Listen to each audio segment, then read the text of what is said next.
Hello, let's get ready with me for my friends wedding. তো skin preparation আমি আগেই সেটাই নিয়েছিলাম, সেটার কেন জানি ভিডিও করি নাই, সেটা আমি এখন জানি না। এখন রিয়েলাইজ করতেছি ওটারও ভিডিও করা উচিত ছিল। তো যাই হোক, তো প্রথমে শুরু করতেছি কনসিলার দিয়ে। আসলে রাত জেগে জেগে এবং পড়াশোনা করে করে নিজের মুখের যে ১২টা বাজিয়েছে, যে পরিমাণে পিগমেন্টেশন হয়েছে এবং স্কিন কেয়ার না করে করে, তাতে আসলে আমাকে প্রথমে কালার কারেক্টিং দিয়ে শুরু করতে হতো। বাট অ্যাজ ইউজুয়াল আমি সব জায়গায় লেট রটিপ, এদিনও আমার অনেক দেরি হয়ে যাচ্ছিল, তাই আর কালার কারেক্টিং করি নাই। বাট আমার লরিয়ালের এই কনসিলারটা অনেক ভালো।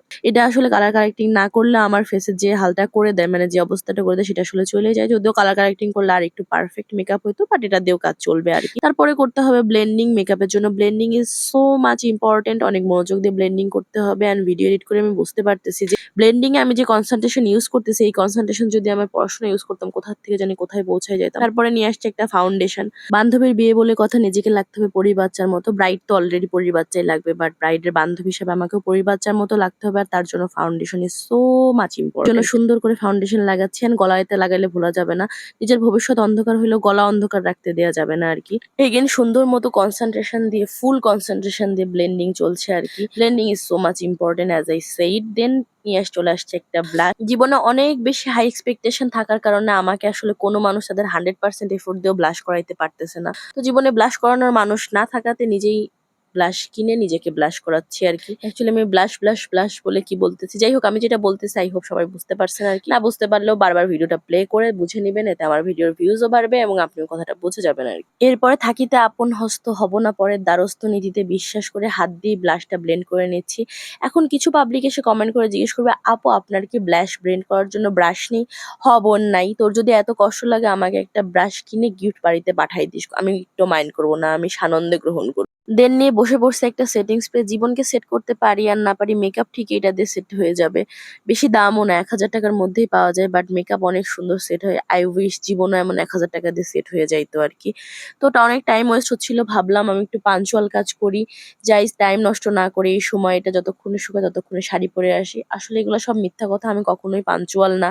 অ্যান্ড এটা নিয়ে আমার কোনো মাথা ব্যথাও ছিল না। বাট আমি রিয়েলাইজ করতেছিলাম যে আমি আসলে অনেক লেট হয়ে যাচ্ছি। আমার অর্ধেকের বেশি মানুষজন ওয়েডিং ভেন্যুতে পৌঁছায় গেলেও এই সময় আমার অর্ধেকের বেশি মেকআপই হয়নি। এই জন্য কি আর করবো, তাড়াহুড়াতে করে শাড়ি পরে এসেছি। দেন পাউডার দিয়ে আমার পুরা মেকআপ এতক্ষণ যা করলাম সেটাকে সেট করে নিয়েছি। ওই যে এগেন, জীবন সেট করতে পারি আর না পারি, মেকআপ ভালোই সেট করতে পারি।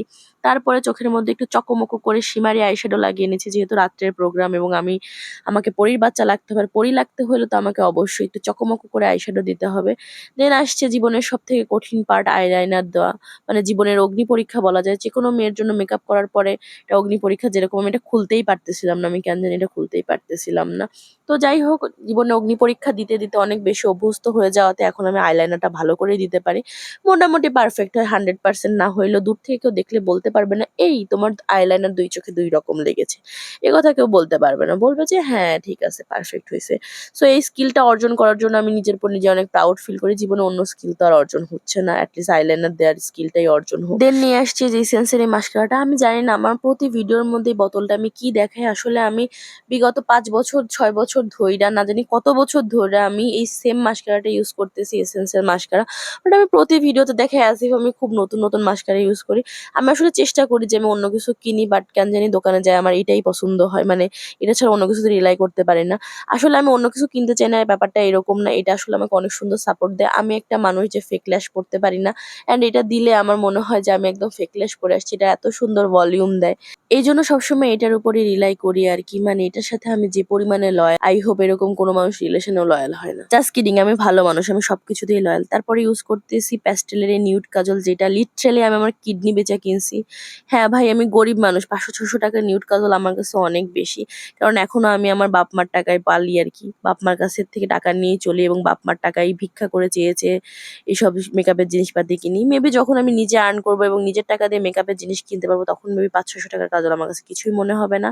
দেন তারপরে এই যে বিউটি গ্লেস্টের এই লিপ লাইনারটা নিয়ে বসছি, এটাকে আমি রিল দেখে আবিষ্কার করছি। আমাকে অনেক লোকজন বলে আমি নাকি রিল দেখে খালি টাইম নষ্ট করি, এই টাইম আমার প্রোডাক্টিভ কোনো কাজ ইউজ করতে হবে। তাদেরকে আমি কিভাবে বোঝাই যে রিলস দেখে অ্যাকচুয়ালি আমি আমার কাজের জিনিসই খুঁজে বের করি। যেরকম খুবই রিজনেবল প্রাইসে অনেক সুন্দর একটা লিপ লাইনার আমি খুঁজে বের করেছি, যেটা দিয়ে লিপ লাইন করতে আমার খুবই ভালো লাগে। দেন এই যে আমি ইউজ করতেছি সুপারস্টার একটা mat lipstick.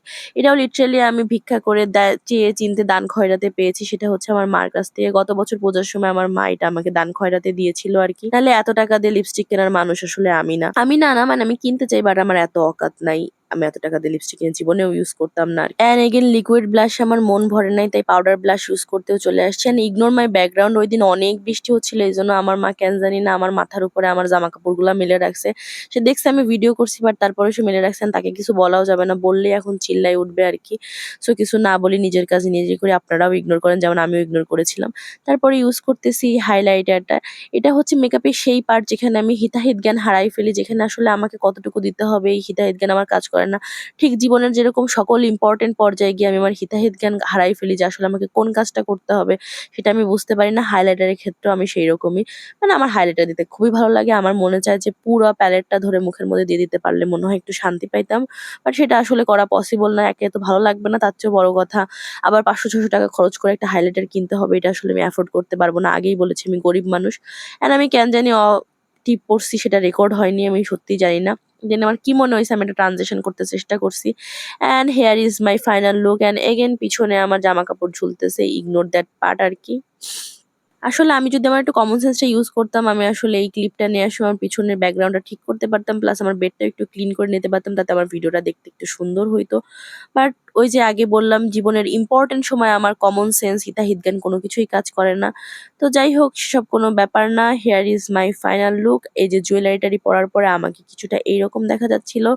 Which is quite happy. And এই যে এইখানে আমার হিতাহিত জ্ঞান কাজ করছে। আমি আমার পিছন থেকে জামাকাপড়গুলো সরাইলো, বেডটা ক্লিন করি নাই। তো যাই হোক সেটা নিয়ে কোনো ব্যাপার না। তারপরে আবার কি জানি একটু মনে হইছে, আবার একটু ট্রানজিশন করতে গেছি, বা ট্রানজিশন করে যে কি করছি এটা আমি জানি না। বাট এইবার পিছনে আমার মাকে দেখা যাচ্ছে। ব্যাকগ্রাউন্ড ক্লিন করতে পারলেও আমার মাকে দেখা যাচ্ছে, এটা আমি খেয়াল করিনি যেহেতু আমি ব্যাক ক্যামেরা দিয়ে ভিডিও করতেছিলাম। তো মোটামুটি এটাই আমার ফাইনাল লুক, যেটা আমার অনেক বেশি পছন্দ হইছে, অনেক বেশি পছন্দ হইছে। আমি নিজের উপর অনেক প্রাউড ফিল করতেছি। মনে হচ্ছে যে আমার এত স্কিল, এত ডেভেলপমেন্ট, ওয়াও! যাই হোক এরপরে একটা স্ন্যাপ দিয়ে ঢং, ঢং আর ঢং করতেছিলাম। Okay bye. আর কিছু বলতে পারতেছি না।